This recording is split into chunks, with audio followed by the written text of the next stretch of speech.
This looks like a lot of gear, but I actually forgot my microphone, so I should have more of it.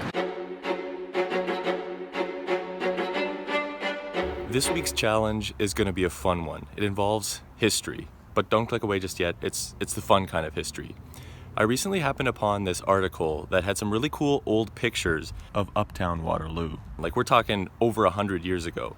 So the challenge is to take updated photos from the exact same location so that you can see exactly what's changed over the last 100 years. But in order to do this properly, I'm gonna need some help.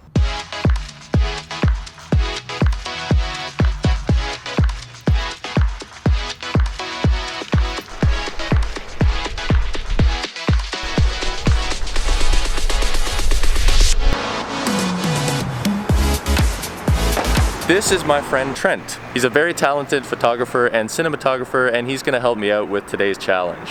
Yeah, so Ricky sent me an article about a month ago pointing me to the Waterloo Library's database of old photos from the area. We found 5 or 6 of our favorite photos, and we're gonna try to do a modern day replication. So take them from the exact same locations. You can see what's changed over the last 150 years. The oldest one we found was from 1880. Trent knows all sorts of stuff about cameras and motorcycles, cameras and focal lengths.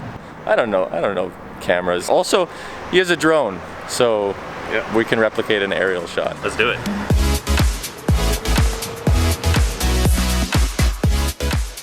The first 2 photos were aerial shots. One was taken around 1960 and overlooks Waterloo Square.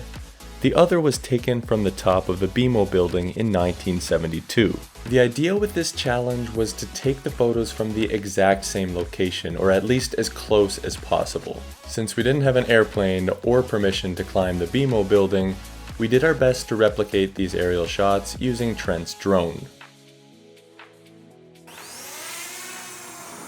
My drone has a limit that I'm allowed to fly at, in addition to the fact that I can't choose my focal length on the drone. So that one was mostly a shot in the dark. Even though we couldn't replicate these aerial shots perfectly, we figured we could get pretty close if the camera was closer to the ground but at a wider focal length. We looked at the original photos while watching the live feed from the drone to try to make sure the same buildings were in the frame. Like Trent said, it was a bit of a shot in the dark, but we took a bunch of photos from each location in hopes that we could make at least one match up pretty closely to the original.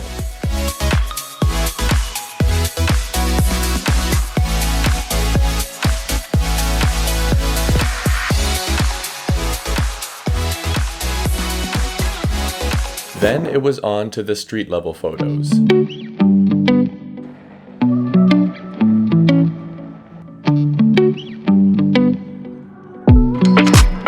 We found 2 that were taken at King and Herb sometime between 1889 and 1907, one looking north and the other looking south. We also found this photo from 1880. We liked these particular options because they each featured a few prominent buildings that are still standing today. We knew that the drone shots weren't going to be lined up perfectly, but we felt that for the street level shots, we should be able to figure out pretty much exactly where each photo was taken. Our method involved taking a few shots and then overlaying that photo with the original on a laptop. We'd then see where it wasn't quite lined up and try to figure out where the camera needed to move and try again. It turned out to be quite a difficult and tedious process. We could sort of figure out where in the road we were supposed to be to take the photo. What was a lot more difficult was knowing what focal length to shoot at. It's really hard to tell what kind of lens they had on a camera 150 years ago. After a lot of trial and error in each of the 3 locations, we felt that we had at least gotten close.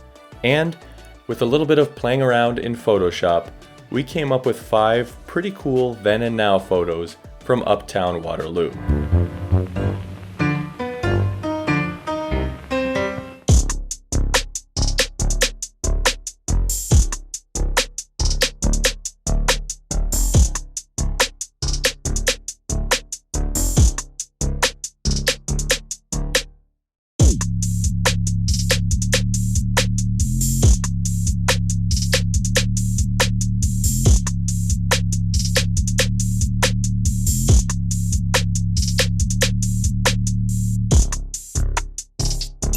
If you're interested in taking a closer look at some of these photos, I created a page on my website where you can slide back and forth between the old and new photo, so check that out. I'll leave a link in the description. Also, a huge shout out to my friend Trent for helping me with this. I'll leave links in the description where you can view his work as well. If you like this project, you'll definitely like his Instagram page where he posts some incredible photos from Waterloo region. So definitely check that out and give him a follow.